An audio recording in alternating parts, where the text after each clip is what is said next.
Yes, everyone, welcome back to the channel, and today we'll be doing our combined Premier League team of the season so far. Before we get into this though, don't forget to drop a like on the video and subscribe to the channel. Let's get straight into it. This is our combined 11, by the way, so off camera we've sort of decided. So in goal, we've gone with Vicario. What do you think about that, Cal? What do you think he's been doing? No, I think he's been the best goalkeeper in the league. Yeah? By far. Yeah. He's saved Tottenham so many times. Yeah. Every time I see him on TV, he pulls a stunner of a save. So Definitely. I can't disagree. And he's also had to fill in them boots with Lloris, which is very hard boots to fill, to be fair. And he's done really well. I've sort of looked into it. It's so hard to get a good goalkeeper straight in. Like, if you look at the likes of Onana at Man United, It takes time. If you look at Flecken as well at Brentford, like, they've had good goalkeepers before, and then when they've got the new one in, it's just so hard for them to adjust. But I think Spurs have got it bang on, to be fair. 100%. So yeah, Vicario, right back. I went with Trent. No, I do agree. I think 2 goals, 3 assists from right back and centre mid. Yeah, he sort of plays both, doesn't he? Every now and again, you does. see him come inside and all that. Yeah. I think he has created 12 big chances in the league. Yeah. So I think the way he operates, even from a right back, Yeah. he's a key part to how Klopp plays. Oh yeah, definitely. He does what left backs do on City. Yeah, they come inside, sort of thing. So they do that on the right side, and I think that is quality from them. Yeah, you notice it a lot with teams now. I'm not saying because I'm a City fan, but you see Arsenal, they do that No, as well. a lot of teams want to go inside. Play like City. Yeah. Obviously not every team's going to play like City. I think the closest to that's going to be Arsenal and Liverpool. Yeah. So with my centre-backs, and our centre-backs are different, we couldn't decide on it. I went with Romero and Saliba with my ones. And I've gone Saliba and Van der Ven. Yeah. So obviously both got Saliba in common. So Saliba's been doing really well this year. I think he's just another solid season for Saliba. Played every minute of every game this season. Averaged 93% pass completion, which is that's crazy. Yeah, and how many passes they do as well. It's just nuts. And also when he's not there, you notice he's not there. Do you know what I mean? Massively. Gabriel struggles. That's what I think. Like when people say Gabriel's been really good, Gabriel I don't think is anywhere near as good as if he hasn't got Saliba next to him. Saliba's. I was talking about this with my Arsenal mates. Yeah, Rolls Royce of a defender. Yeah, he's everything you want as a defender. He's sort of like a younger Van Dijk. I'm not. He is. That is a very good. A compliment to have. Yeah. So yeah, I went without Saliba. I think Arsenal will be nowhere near the team they are. So I went with Saliba this year, but I went with Romero. But I'll go to your one first. Why Van der Ven? I feel like you've noticed Tottenham defensively struggle when they don't have Van der Ven. Yeah, I feel like true. Every time I see when Van der Ven's there, he's covered Romero's mistakes. He's covered whoever's left side of him. So I know sometimes they play 5, play 4. Yeah, true. Whatever they play. But genuinely, he's fast, he's pacey.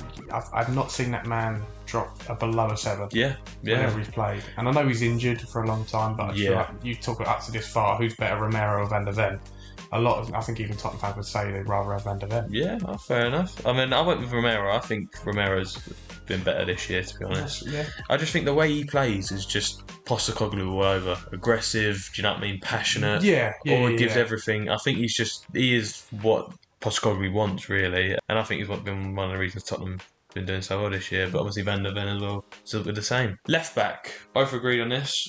Destiny Udogie. He's been the best left back. He's unreal. Yeah. I think that transition from Udinese is a big step up, and he's handled it really well, to be fair. Yeah, he reminds me a lot of a sort of left back version of Romero. Okay. Like the way he's quite aggressive sometimes. Gets stuck in. Yeah. And just his style of play is like Postecoglou. Yeah. That's not Postecoglou, literally, but it's his style. Yeah, I get what you mean. Yeah.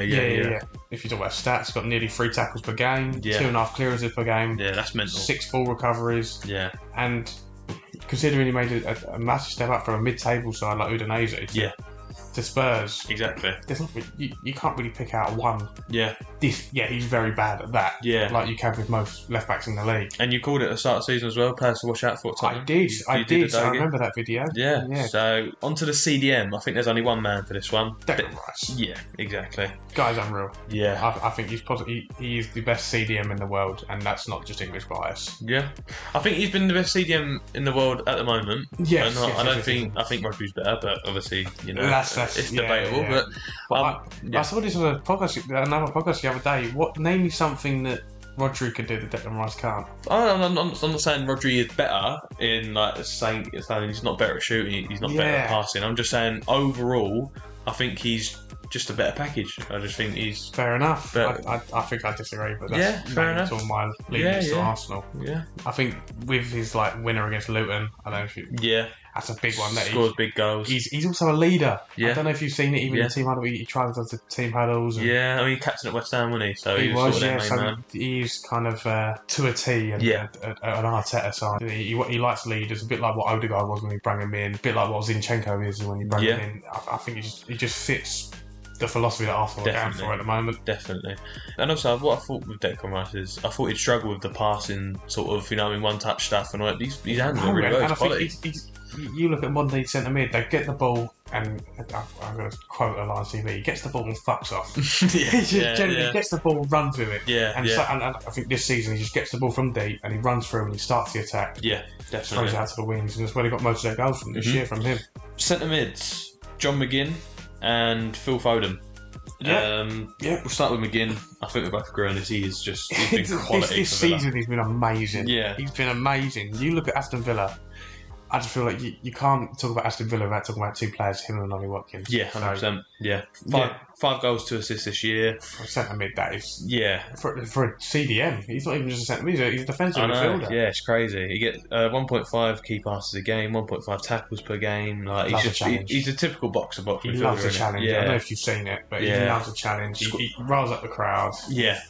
Proper Scotsman. They always do, don't they? He's probably at the moment Scotland's best player. Yeah, and obviously scored that big winner against Arsenal, 1-0 win, Massive goal. Yeah, and then I went with Phil Foden alongside him. I think he's been one of our best players. We've had so many injuries this year. De Bruyne, Haaland. He stepped up in De Bruyne's position. He's been unreal, and I've always rated Foden. I feel like even in Euros, World Cup, he should have started Foden. Yeah. Because he always makes a difference. It was always him and Grealish. He's the one. They're the ones to bring a team forward. And I feel like Phil Foden's done it more so than. I think he creates big chances as well. He's got nearly 2 big chances a game he creates, and I think he can just pull something out of nothing. Like I think when we played Everton, he just pulled something out of nothing. Like he just smashed it into the bottom corner, got us back into the game, and we ended up winning the game. At the end of the game where he'd come out of nothing, he hit the post. The box.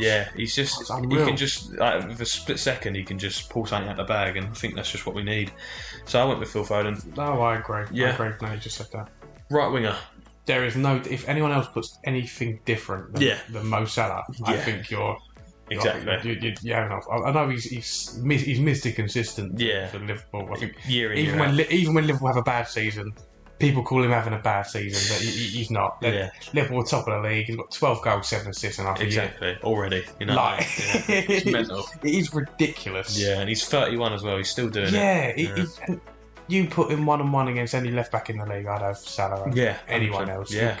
And he uses both feet so well. Play up top for at least another 2-3 seasons. Oh yeah, 100%. Easily. He doesn't even have to go to Saudi. I think generally he's probably he's just everything the Premier League and Liverpool need. I think that's just more down to him if he goes to Saudi. I mean, Liverpool, I don't think would never want to let him go. It's I don't think. Him, really. Yeah, I think it's more down to they'd have to leave. Yeah. Rather than him make Liverpool wanting to leave, a bit like the manager. Left wing.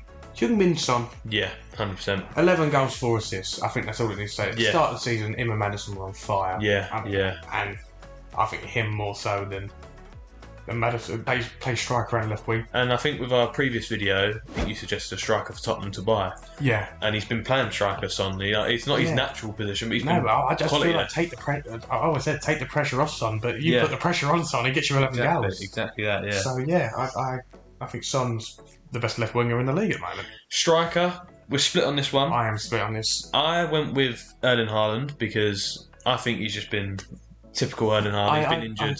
I agree with that. He's the best striker in the world. He's done really well this year. But if you're talking to someone else, I think Ollie Watkins is probably going to be up there for what he's done. Yeah, and Solanke as well.